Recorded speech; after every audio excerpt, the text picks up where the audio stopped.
Vibrant Gujarat global summit 2024 ઘણી વિશિષ્ટતાઓ અને સફળતાઓ લઈને આવી છે. મુખ્યમંત્રીશ્રી અને મુખ્ય સચિવશ્રીના માર્ગદર્શન અને દોરવણી હેઠળ આ સમિટનું આયોજન ખૂબ જ ઉત્સાહપૂર્વક કરવામાં આવ્યું હતું. વડાપ્રધાન શ્રી નરેન્દ્રભાઈ મોદી, 4 દેશના વડાઓ, અન્ય 15 દેશના નાયબ વડાપ્રધાનશ્રી, મંત્રીશ્રીઓ તેમજ ગ્લોબલ સીઈઓ, કેન્દ્ર સરકારના મંત્રીશ્રીઓ અને અધિકારીશ્રીઓ ઉપરાંત વેપાર ઉદ્યોગના અગણિત પ્રતિનિધિઓની સાથે ગુજરાત સરકારના રાજ્યપાલ આચાર્ય દેવવ્રત, સમગ્ર મંત્રીમંડળ તેમજ તમામ વિભાગના અધિકારીઓની ભાગીદારીથી વર્તમાન સમિટ શોભી રહી હતી. ફકરો: સેમી કંડક્ટર, ગ્રીન હાઇડ્રોજન, બિનપરંપરાગત ઉર્જા વગેરે વિષયોના નિષ્ણાતોના વિચારોએ તેને ખરેખર ગેટવે ટુ ધ ફ્યુચર બનાવી હતી. ટ્રેડ શો જોવા માનવ મહેરામણ ઉમટ્યો હતો.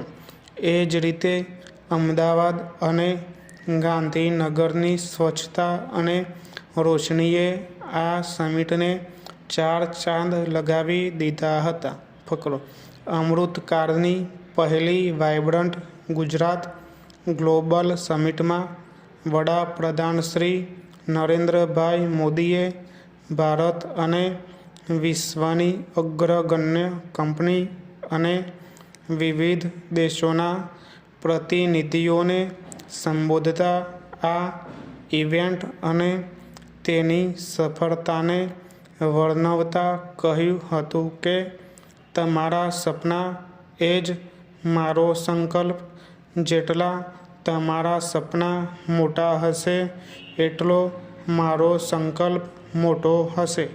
ફકરો: વાઇબ્રન્ટ સમિટમાં હજારો કરોડોના સમજૂતી કરારો ઉપરાંત ગુજરાત ભારત દેશને સક્ષમ અને સમૃદ્ધ બનાવવાના સંકલ્પો જાહેર મંચ પરથી અગ્રણી કંપનીઓ અને વિવિધ દેશના પ્રતિનિધિઓએ વ્યક્ત કર્યા હતા. ભારતને વિશ્વનું ત્રીજું સૌથી મોટું અર્થતંત્ર બનાવવાના વડાપ્રધાનશ્રીના નિર્ધારનો પ્રતિઘોષ વાઇબ્રન્ટ ગુજરાત ગ્લોબલ સમિટમાં જોવા મળ્યો. ફકરો: આ સમિટના પ્રારંભે વડાપ્રધાનશ્રી દ્વારા વાઇબ્રન્ટ ગુજરાત 2024 અમૃતકાળની પ્રથમ સમિટની યાદમાં સ્મારક સિક્કા તેમજ વાઇબ્રન્ટ ગુજરાત ગ્લોબલ સમિટના સફળતાપૂર્વક 20 વર્ષ પૂર્ણ થયા નિમિત્તે સ્મારક સ્ટેમ્પનું અનાવરણ કરવામાં આવ્યું હતું.